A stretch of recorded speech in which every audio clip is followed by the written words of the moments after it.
Hello, everybody. Hello, hello, hello, hello, hello, Gloria. Gloria, if you're on there, if you're on here, can you please um send me a request so that I can log you in.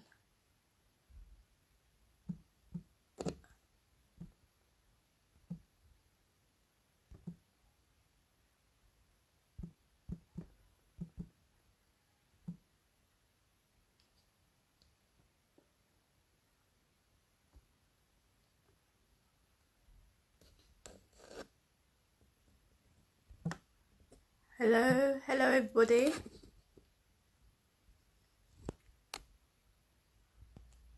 Hello,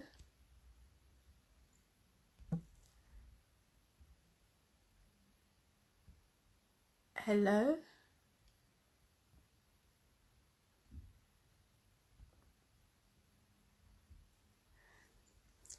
hello, everybody.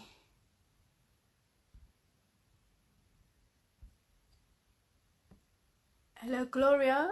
I can't see you. If you're on here, if you can please send me a request. There you go. I can see you now.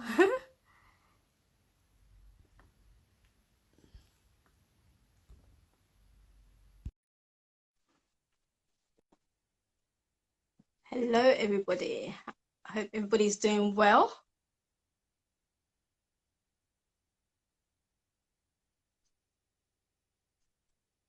Hello, everybody.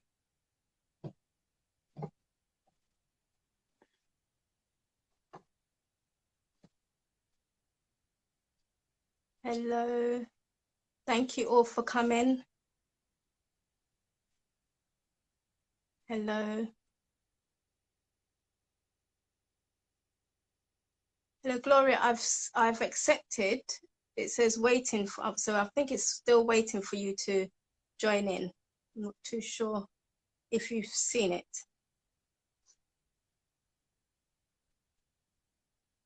Hello, everybody. Today we're going to be talking about Ghanaian traditional weddings. And I've tried to pin it, but for the likes of me, you know what? If anybody knows how to pin the questions, please do let me know, or pin the title, please do let me know, because it's not happening for me.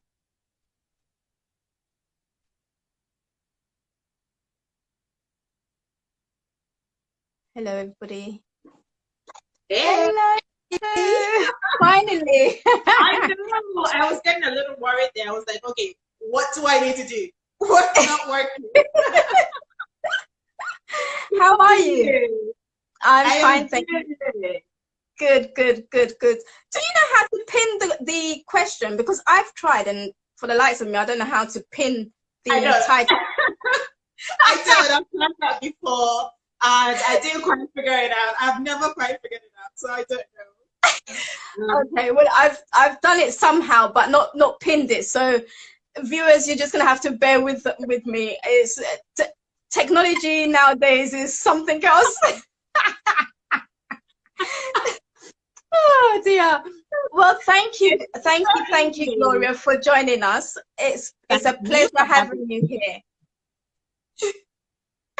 Thank you for having me. For everybody watching us, this is Gloria. I'm going to let her introduce herself to everybody. And she's an amazing woman. What she does is totally amazing. And when I come to Ghana next year, forget this corona business. When I get to Ghana, I need to hook you up. Thank you so much, Clara. It will be a pleasure to coach you. Mask on and everything. Yes. Yeah, mask on, obviously. Yes, definitely. So, Gloria, introduce yourself to us. Okay, so for everyone who's on this live and doesn't know who I am, my name is Gloria Bakman-Jansen. I work as an event or wedding planner at Planet Ghana. So Planet Ghana is an event planning business here in Ghana, and I think that predominantly we cater to Africans who want to come back to Ghana and get married here.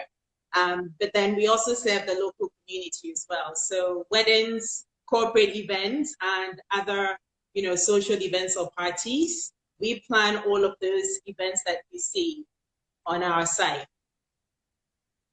Excellent. And how long have you been doing this for? Every time I say how long, I feel so old. So we have been planning and producing weddings now, well, officially since December 2009. Okay, but clearly before then we were doing other things. So usually, off the books, we will say 13 years, but officially the business was registered here in Ghana in December 2009. Wow. Yeah. Excellent, excellent. So this is a lady who knows her stuff, guys. She knows the ins, the outs, everything.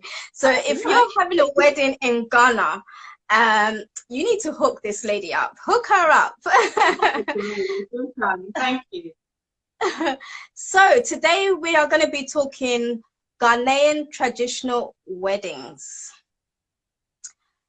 Gloria, what is Ghanaian traditional weddings? Well, what is it? Okay, so I have to put a disclaimer out there. I am not an expert on traditional weddings, but of course, me being Ghanaian myself, and I have to say as well that this conversation might be a little bit biased or skewed because I know a lot more about the Akan traditional weddings, but not so much for, the other regions. But I know that, the ceremonies are very, very similar. They are very, very little differences, when it comes to the traditional marriage. So whatever I say that applies to the Akan traditional weddings, I'm sure that a lot of it will apply to the other regions as well. So yeah, I just wanted to put that disclaimer out that, I might be saying for the Akan traditional weddings much more than the other tribes. Okay. Yeah. Okay. Because that's so what I know. In terms of if a bride and groom is having a traditional wedding, is it something that it has to happen, or can somebody just opt for a white wedding instead of a traditional wedding? So every time I get a lot of brides who, come in to see me or to see Planet Ghana, and they'll come in and say, we are looking for you to help us with the engagement.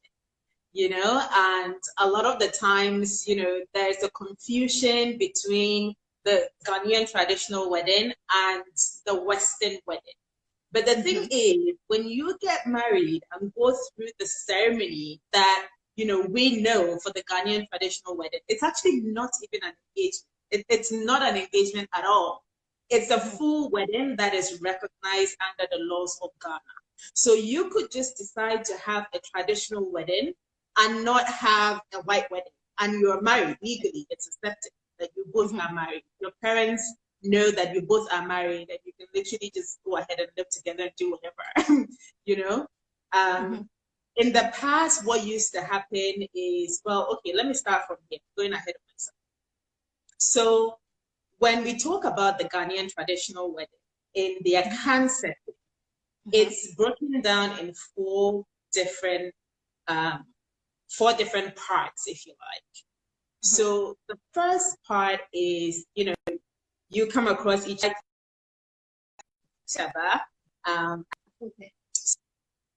So let's just say Kofi and Amma, okay? Just let's use Kofi and Amma, just so that we know what we're saying. So let's say that Kofi and Amma, okay, they like each other, and then they decide that, okay, I like you, I would love to come to ask you your hand in marriage. So the first part is the introduction. So the introduction is where, your families, and in the Akan setting, you cannot get married without your families. Okay. Okay. So unlike, it's a compulsory thing. You have to have your parents, both sides? Yes, both sides. So if it's not, so the way we see it, it's not a marriage between a man and a woman. It's a marriage between the two families. So you need your parents and both of the families' consent to actually be able to say that we are now married. So unlike, in London or somewhere in New York, somebody would just, just decide that, okay, I'm going to surprise Clara today and just, surprise propose to her. And then you go to, I don't know, some beautiful waterfall or whatever.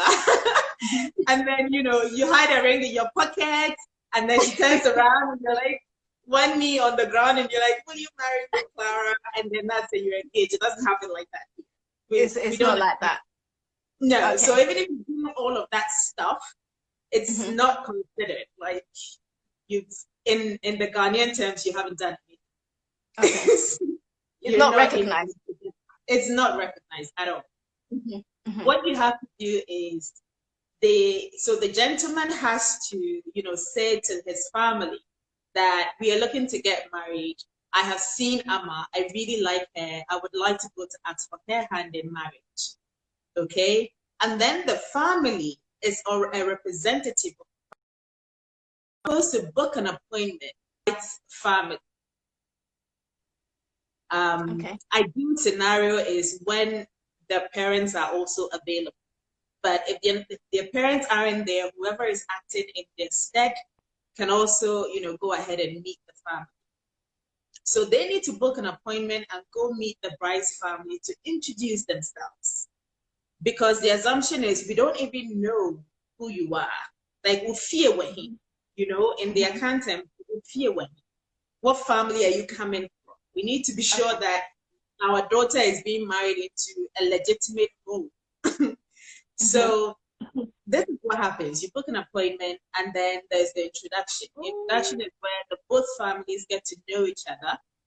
And then a date is scheduled for the couple, which is the knocking. Okay, so a few years ago, you would have to do the knocking first, and then have to come back and then do the proper traditional marriage. But these days, people do it together, especially if you don't live here normally, and perhaps you only have a couple of weeks, before you have to go back or whatever. It is accepted that you can do the knocking as part of the traditional wedding. So the knocking, is it just to say that, like you're coming, you want to marry Amma, for example? Yes. So once you've introduced, the two families have introduced themselves to each other, and the families are sure that, okay, there are no incidences, no rough history in your family that will prevent our daughter from getting married to your son, then that's fine. But then if there are any incidences of like any criminal records and things like that, then that's when your family might say, no, you can't get married to this guy. We're sorry. We've done the investigation. We've gone to trace back to his home, and there are too many, funny stuff.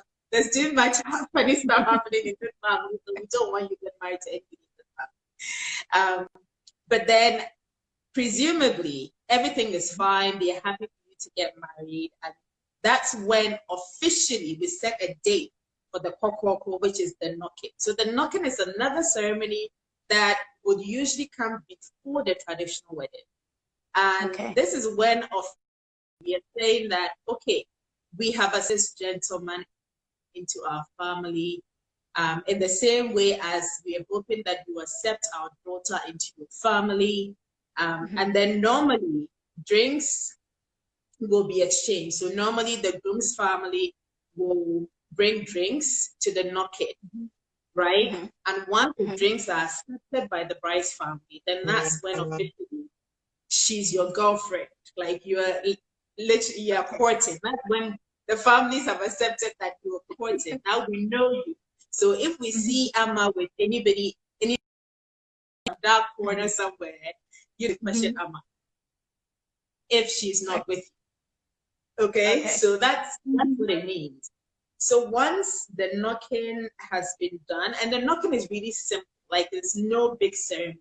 It's just literally the Bushra Penny or the groom's uncle or some other respected, gentleman from the groom's family will usually just present the drinks.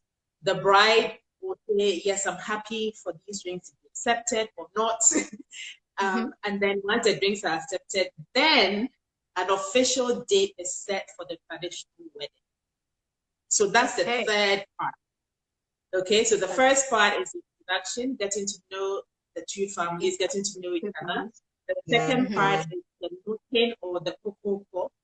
And then the third part is the traditional marriage, right? Okay. So usually the traditional marriage, both families are happy. We set a date, for the ceremony to take place. And it's usually, between the two, it's usually quite intimate, maybe 30 people, maybe up to 50 people. These days, it can be up to like 200 people, but I suppose as we go ahead, things change. But ordinarily, it's not, it's not a huge ceremony. I mean, years ago, rings weren't even exchanged and things like that.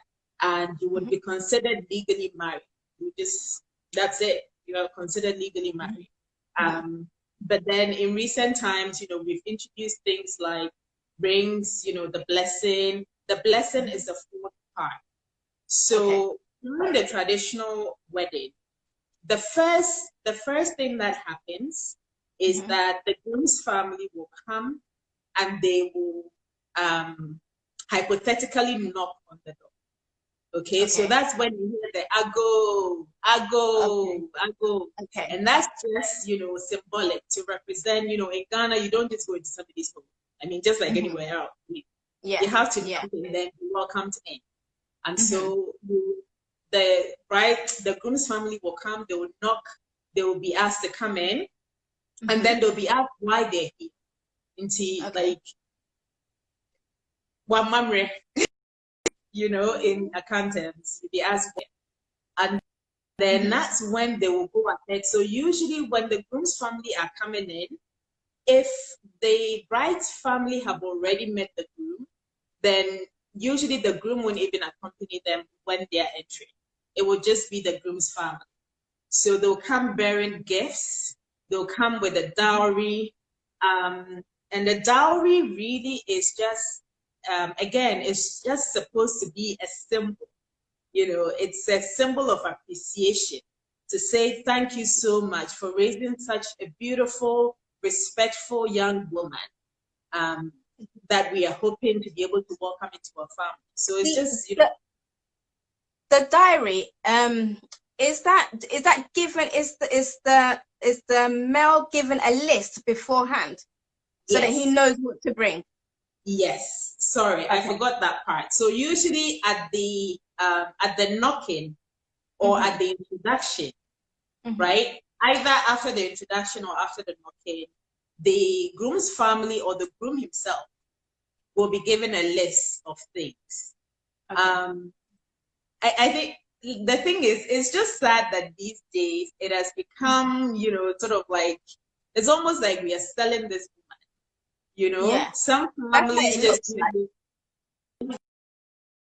say, I lost you there. Clara, your internet connection is bad, so can you hear me now? I'll go ahead and tell you about the list. So, I can hear you now. You were saying. Yeah.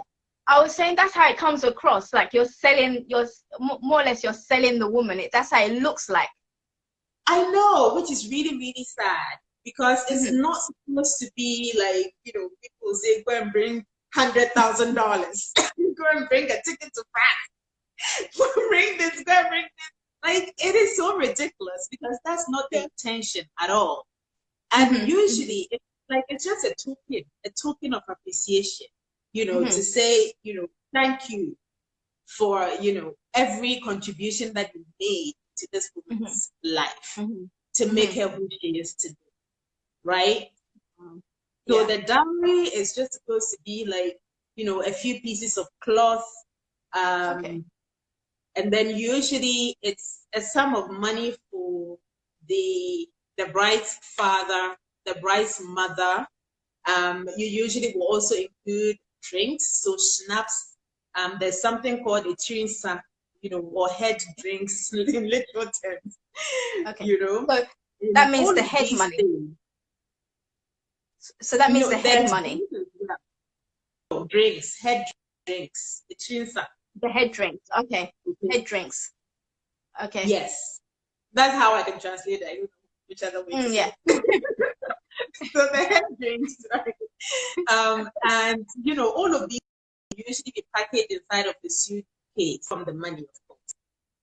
And then if the bride has any brothers, then they will also, have a sum of money for the bride's brothers. Or if she doesn't have any brothers, then usually the sum of money is given to her male cousins. Okay, so if she doesn't have any brothers, then that's it's called a kontasikan. Okay, and the kontasikan is given to the bride's brothers, again, to show appreciation. Like they've all contributed to this woman's, whatever she is today, right? So, and then they can add some drinks. Apart from the drinks, they can also add some drinks. So there could be a couple of crates of carbonated drinks, and then some alcohol. And then usually the groom's family will also take care of the expenses for the ceremony. Everything, all of the expenses for that ceremony. So that's how it's supposed to happen. So yeah, that's it. And now recently, we've also, in a few years ago, you didn't have to include a ring and a Bible and all of those things. But now you're also supposed to include the ring. So what usually will go as the engagement ring? This one. Yes. So the engagement ring, you don't do the, kneeling down in Times Square and proposing thing. That's supposed to be presented here. Okay, so it is at this traditional wedding that you can actually put that ring on her finger. Okay, so that's also included. And then there's a Bible if you're religious. If you are religious, and there's a Bible as well. So that's literally it. That's all. That's the dowry. If the man is well to do financially, he's better off, then he can decide to add on more than the list has specified that he should, present. So as an example, if he needs to, present 500 Ghana cedis and he's well off and decides that, okay, I'm actually going to give 5,000 cedis to show my appreciation, then that's his call. It's not an obligation. Okay, so that's what's supposed to happen. So back to when they are coming into the home. The groom's family will come into the home. They will knock, I go, and then they'll be asked to come in. And then when they come in, they'll be asked why they're here. And then they will go ahead and say, well, we've seen this beautiful woman inside of this home, and our son wants to ask for his hand in marriage, and so that's why we're here. And so usually you find that the women in the family will come bearing gifts, some of the men as well.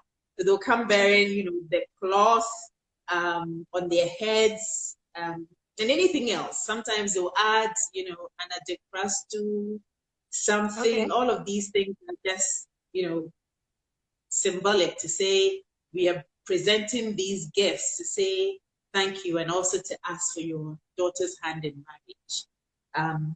And so that's when, once they've presented all of these things and they've been welcomed, that's when usually the bride will be welcomed in. So if the family haven't met the groom yet, then the groom has to come in before the bride. But if the family, let's say as an example, the groom lives outside of the country and has never had the opportunity, and all of these things, because it's two families getting married, all of these ceremonies can be done without the two of them even being there. Right? Gloria? So if all of this can happen without the two of them being there. So the introduction, the knocking. So assuming that, maybe Clara, yourself and your fiance live in London, all of that can be done before you come. So maybe it's at a traditional. I can't hear you. You're breaking up there. You was breaking up sorry. there. Can you hear me okay now? Can you hear me okay? Can you hear me? Hello? I can hear you. Hello? Hello, Gloria? Okay, I'm just going to go Hello, ahead Gloria? because it Can you looks hear me? like the live, it looks like it's still working. So I'm just going to go ahead and explain Okay, that. I can hear Okay, you now. okay, brilliant. So what I was saying there was, assuming that you both don't live in the country, the introduction and the knocking can take place without you being there. Okay? So presumably, if this is the first time that the family is getting to meet the groom, then the groom has to come first and say that, yes, the family are here to represent me, and I am the one asking for your daughter's hand in marriage. But if the family have already met the groom, then the bride can come first. Okay? So the bride will come, and then she will have to accept 3 times. And these are all symbolic. It's just to guarantee that, look, nobody's forcing you into this marriage. You're happy, to get married to this gentleman. And So so it's she'll be almost like just to make sure that you're certain that you really want to go ahead. that you're conscious, and you know what you're doing. Nobody's forcing. So that you don't come back again and then you tell them that you didn't, you wasn't sure then. Not come back and say you changed your mind. So the bride will be asked the first time, Zema was like there's all of these things that this gentleman's family have brought in. Should I accept these things? And then she has to say yes. They'll ask her again, are you happy for us to accept all of these things? She has to say yes again. And they'll ask her a third time, and she has to say yes. And that's when the celebration is like, okay, she said yes 3 times. So now there's no doubt in our minds that this is it. They both are getting married. Okay? And if the groom isn't already there, then that's when the groom will come in. If the groom is already there, then and usually the spokesperson, whoever will be asking the bride, is not actually the bride's dad. It will usually be the bride's uncle or the busuapenyi or anybody acting as her father. So usually it's not the bride's parents. They don't say anything. And so this gentleman acting as the bride's father will then hand over the bride to the busuapenyi or the representative from the groom's family. Now, this handover is also symbolic. It's for this ebusiapini or their uncle or whoever. This is what will be said. This woman who's right now, I want you to inspect her. I want you to see if there are any marks on her. I want you to see if there are any scars on her. Yes. Can you hear me okay? Yeah, I can hear you now. There was a part where you just broke up, where you said that the elder will hold the bride's hand and like take them over. So what's the symbolic meaning of that? So this is why the ebusuapenyi from the bride's family will literally take the bride's hand and present it to the ebusuapenyi from the groom's family. And it's for him to examine her. And they'll usually ask the ebusuapenyi, do you see any scars on her? And he'll say no. Oh, wow. Do you see anything wrong with her? And he'll say no. And it's literally him being handed over. It's for him to witness that this woman coming into your family is coming in as one whole. She's not handicapped. There's nothing wrong with her. She looks fine. She's healthy. And so if she comes to your family and something happens to her, that ebusuapenyi is literally the guarantor. He's literally the witness to say, you have to take care of our daughter and make sure that nothing happens to her. Wow. Right? Because in the Akam family, like the biggest taboo in the Akam family is domestic violence. Like that's like no. Like you can literally go and marry another woman, no problem. Okay, but just don't touch our daughter. Like don't lift a finger on her. Yeah. So it's just to say, I've handed you a woman who's whole and healthy. and you are guaranteeing that your son will take care of this woman and make sure that she remains as she is, right? And so that Ebusiapenyi will then say yes. And he will usually, include a word of advice or caution to the groom to say that, accepted, you need to make sure that you don't go and disgrace our family. You need to make sure that you take care of this woman always, right? And then he will hand over the bride to the groom. Okay? So the fourth is the blessing, which is something new that's been because now, the majority of us are religious and we invite God into our home, whenever there's a new birth of any kind, right? So the fourth part is the blessing. And the blessing is when the pastor or the priest come and bless the marriage, right? And that's when they'll present to her the Bible and the ring. So he will take the ring, he will bless the ring, and then the groom will get to put the ring on her finger. And this is just another symbol, to say that we are now officially in the presence of God and in the presence of our families. We are both married, right?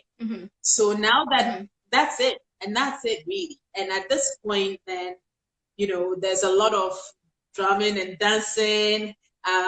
If I don't know, most families don't do it now, but normally, there's also a tour. A tour is presented. So instead of like cutting a cake, a tour is presented, and a tour is literally just mashed yam with, palm oil, and it's a really nice dish. I don't know why they don't do it anymore, but it's usually yam cake. And this is just the tour and eggs is also another symbol. It's a symbol to say that what God has put together, let no man put asunder. Okay? Because when you've done the plantain and the oil, you literally can't separate it. Like, it's together. Yeah. Okay? Together, it's merged.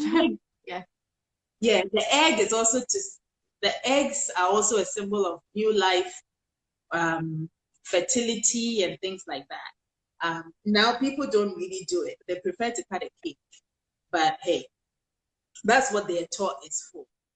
And so after that, then that's it. Their tour is served, everybody gets to eat, the drinks, there's food, and then there's just a celebration of the marriage, or, the two of them coming together to now be husband and wife, right? And at this point, we consider you both legally married under the customs of, Ghana. You're legally married, you're husband and wife. It's up to you if you want to take his last name or not. It's not obligatory. I know that now in the church, when you get married, like, you feel an obligation to take on the man's last name. But actually, in the Akan traditional home, you don't have to. You don't have to take on the man's name. You can keep your own name. It's fine. So that's it. That's it, really. That's how the traditional. When they do the traditional marriage, do they get a certificate? Is a certificate presented to them to say that they've been legally married, or? It depends. So actually, a certificate is presented or not, you are. However, if you don't plan to do the white wedding, the majority of people still go ahead and do the white wedding. But if you don't plan to do that, what you can do is you can have a representative from the Registrar General's office. Now, if you want a representative from the Registrar General's office to be at this ceremony, to witness and sign the certificate and hand it to you, then you need to give them notice 21 days ahead of your wedding. Actually, I think in both cases, you still need to give them notice, whether he's going to be there or not. As long as you're planning to get married, you need to give the Registrar General's office 21 days notice that you both are planning to get married. And then they'll publish, I think it's called a bans or something like that, just to make sure that you're not married to anybody else. So the representative from the Registrar General's office sort of like acting as, it's a legal representative, really. And he will be a witness there. And then obviously the parents will also witness. So they'll need to all sign the marriage certificate, which is then handed to the bride or the bride's mother. Yeah. Okay. Wow. Very So interesting. That's So, it.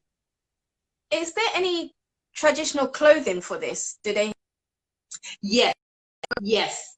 So usually in the home, usually here is what we wear.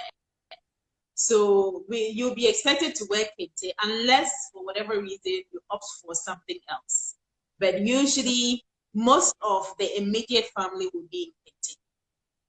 Unless maybe the bride decides to wear some lace or whatever. You know, we live in modern times and people like to do things different. So if the bride decides that, you know, she wants to wear something else, it's fine, but she's expected to wear kente, just like her immediate family, just like the groom and his immediate family as well. And I mean, it's nice if they do, but they don't have to. I mean, the couple don't have to wear kente, but it's really nice if they do.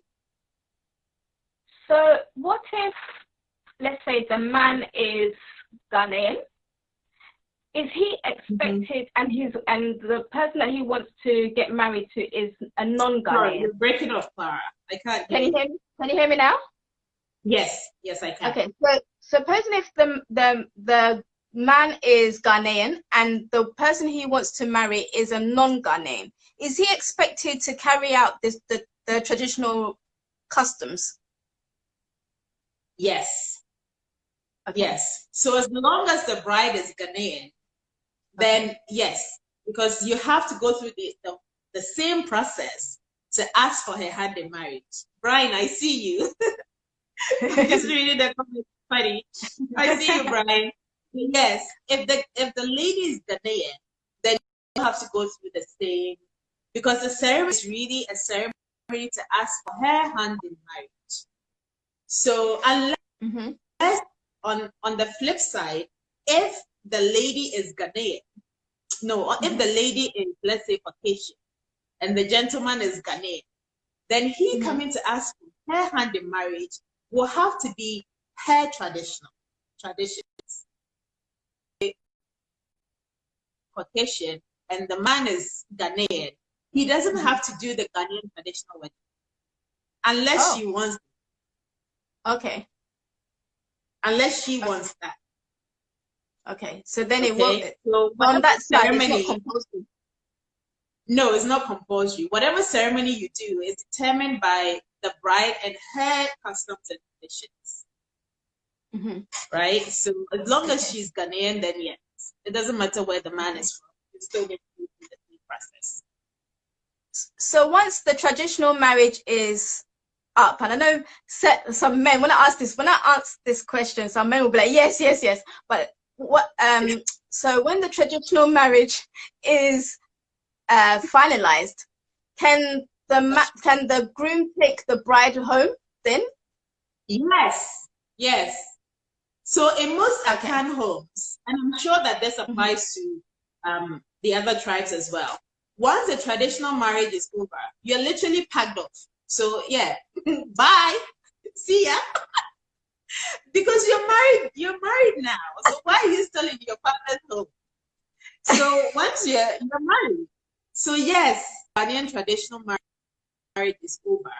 She can go along and live with her husband, or they can go and live whatever home that they have, prepared together. Yes, absolutely. Because you're married. I think that the confusion comes when, the church, this is a tricky one, because the church makes a lot of fuss about, having to get married inside of the church. But once you have the priest at this traditional marriage who has blessed the union, then you are married in the presence of God. So you don't need to still go ahead and do white wedding. So it's almost as if you're getting married twice. Okay, yeah. That's what it means. Like, when people say, I want to do a traditional marriage and I also want to do a white wedding, it's just like you're getting married 2 times. That's what it means. Because it's not an engagement. No, it's a full marriage. You're married. Marriage. Oh, yeah. Wow. So yes, you don't need to do the white wedding. You really don't need to. But I think that people just enjoy doing this, So hey, So we'll take it as a celebration of marriage. So supposing if somebody didn't want to do the traditional, but they just wanted to just do the white wedding, can that happen? See, that's the thing. You can't do a white wedding without the traditional, but you can do the traditional without the wedding. Okay. So whatever it is that you decide, you can't skip the traditional. You still have to go through the traditional ceremony. Because remember, it's not just you getting married. It's two. So you decide that, okay, you just go sit in some restaurant and pop the question and get married. It doesn't happen like that. It's not even recognized. Like, the two families have to sit down and accept the marriage. Otherwise, it's not, you're not married. Your parents don't consider you married. Very interesting. Very interesting in terms of how it's all set up and how it has to be agreed first in terms of the two families coming together to agree and then setting a date. So for all you brides and grooms who maybe you're Ghanaian or you're getting married to a Ghanaian person, this is how it's done. You don't have a choice. You can't skip it. No. You have to do it properly. And would you say there's any challenges in traditional marriages, or? Not that I have experienced personally, no. Okay. I think that it's pretty straightforward. Like, we just like to make things complex, but traditionally, it's the Ghanaian traditional wedding is pretty straightforward. It doesn't need all of this fuss. It doesn't need all of this. It's a simple ceremony. Even the dowry has been exaggerated over the years. It's now ridiculous. Like, it's just supposed to be a small token, just to show respect. It's not an opportunity to sell a woman or to extort money. But unfortunately, So it's a pretty straightforward ceremony. You go, you introduce you. So just to recap, it's 4 parts. You introduce yourself to the family, and then you schedule a date for the knocking or the kokoko. You come in, you do the knocking, you present the drink. It's usually schnapps. Sorry. You present schnapps. It is poured. Once the drink is poured, this is it. This man has officially been accepted into our family as much as you have been accepted into his. So we now recognize the two of you as, you're a pair now. Okay? And then the third part is a traditional marriage where the dowry is presented. The man's family comes bearing gifts. The woman is asked 3 times if she wants to go ahead, if the family should accept these gifts. And she has to respond 3 times to say, yes, I am happy for you to accept these gifts. And once she's responded 3 times, then the representative from the bride's family, the Busupenyi or her uncle, will present the bride to the groom's family, the Busupenyi or representative, to say, our daughter has been given to you healthy and whole. You have to guarantee that she'll be well taken care of, that, Kofi will never lift a finger on her, like whatever happens. And he has to say yes. And he has to, tell Kofi literally that, and he has to say, yes, Mati. And then the bride is handed over to the groom. The eto is, now we don't serve the eto. Instead, we serve jollof and wachi and all of it. But then the food is, the eto is representative of what God has put together. Let no man put asunder. If the couple are religious, if they are Christian, then there's a priest, and the blesses the marriage, and that's where the groom puts the ring on the bride's finger. But if they are not Christian, then the blessing doesn't happen. And also, representative from the Registrar General's Department will usually be there, just a legal representative to witness and also to present them the certificate, which they will all sign. Both parties will sign the certificate, and that's it. There's a celebration, there's a party, we drink, we make merry, and the bride goes along with her new husband. And that's it. Wow. That's what's supposed to happen. Excellent, excellent, excellent, excellent. And nowadays it's very flamboyant, isn't it? Nowadays, traditional marriages have become more flamboyant. I'm not confused. Would you say that's more to do with just like a show, for everyone to just see, like to put up a show or to put up a front? Oh, I think with everything else, as the years roll by, things get lost in translation, and new things get added on. It's just like trying to send a message. If I'm trying to send a message to you through other people, chances are I will say to the first person, the next person will go ahead and say it to the third person and exaggerate it a little bit. The third person will exaggerate it a little bit. By the time it gets to you, Clara, the whole message has changed, right? So it's not the same way. So as the years go by, adjustments are made, people change, tweak things, and then suddenly we have something else, But I mean that although the times have changed, the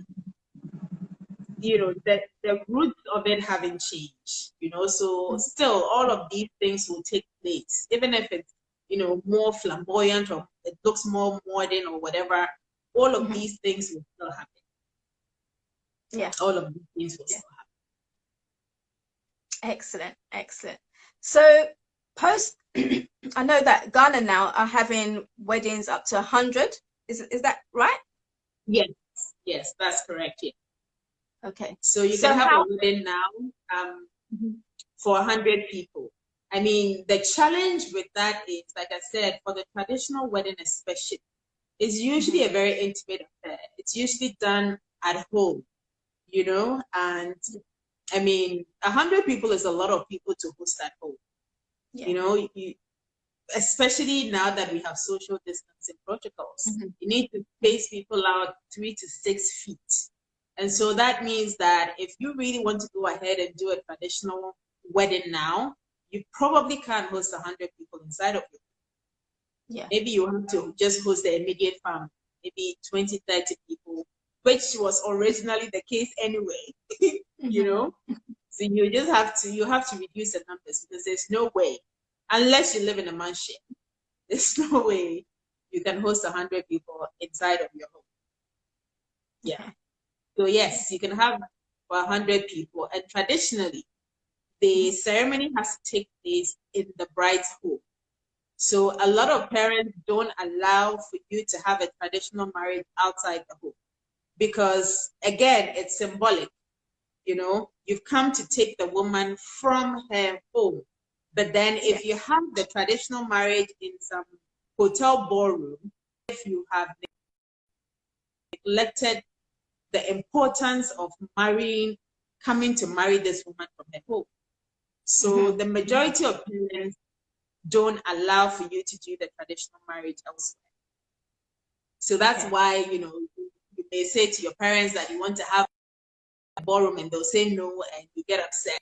All of these things have meanings. They're all symbolic of something. Yeah. Excellent. Excellent. Thank you so much. That's been very informative. I know I have learned a lot. And although I'm Ghanaian, I've also learned a lot. Thank you, Clara. I've enjoyed this conversation. I truly have. Thank you. Thank you. Married? Are you married yourself? No. So watch this space. So now you have all of this. You have all of them.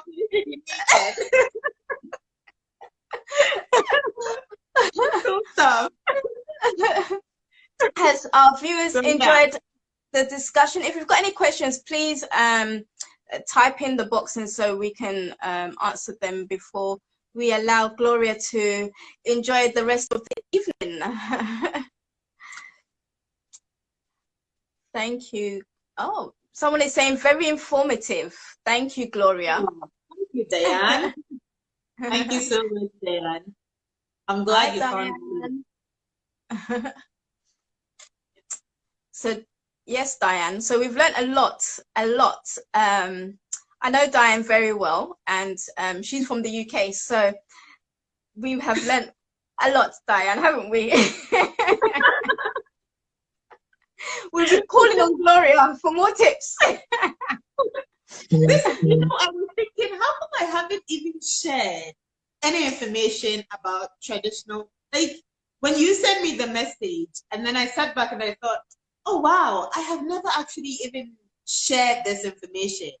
And I know that we have a lot of brides who come, both Ghanaian, Nigerian, other countries who come get married here. But I'm thinking, this is such useful information for Ghanaian brides who don't ordinarily live here or have even lost it. There are a lot of people who live here but have lost touch with their customs and traditions. So even if they were looking to get married, they would have to go speak to their parents or something and get information that way. And I thought, why haven't I ever said this? So thank you for hosting this. I think I'm going to do a YouTube video. I'm going to do a YouTube video and put some information. I will look forward to seeing it. Yeah, I don't think even there's enough information now. People don't really know what to do unless they speak to their parents or their grandparents. So, yeah, Diana is asking, has Christianity changed a lot in the 4th additional engagement in Ghana? Has Christianity changed a lot? Yeah, she's saying, has Christianity changed? I think a lot. Oh, she's asking whether Christianity has had any influence on the Ghanaian traditional weddings. Is that right? Yeah. Unfortunately, and I think this is something as well which saddens me. I think it's really sad that we are. I mean, I'm Christian. And I don't mean I want to try to pick my words, in the best way possible. But I think it's really sad that we are abolishing some of our customs and traditions because now we think we know better. As an example, people are very. I have planned Ghanaian traditional weddings where people are very emphatic. I don't want any Ghanaian traditional dance and drumming and stuff like that because it evokes evil spirits. I'm like, what on earth? What on earth? Like we come here and we are fighting for our culture. We are talking about Black lives, but everything we're doing now is so Western. Yeah. Like me here, I'm wearing somebody's hair right now. I know, right? This is so ridiculous. Like we have taken on everything that somebody else has told us, and literally built. We are discarding all of their thought that I mentioned. People don't do their thought anymore. But you're not doing their thought, but you prefer to cut a cake.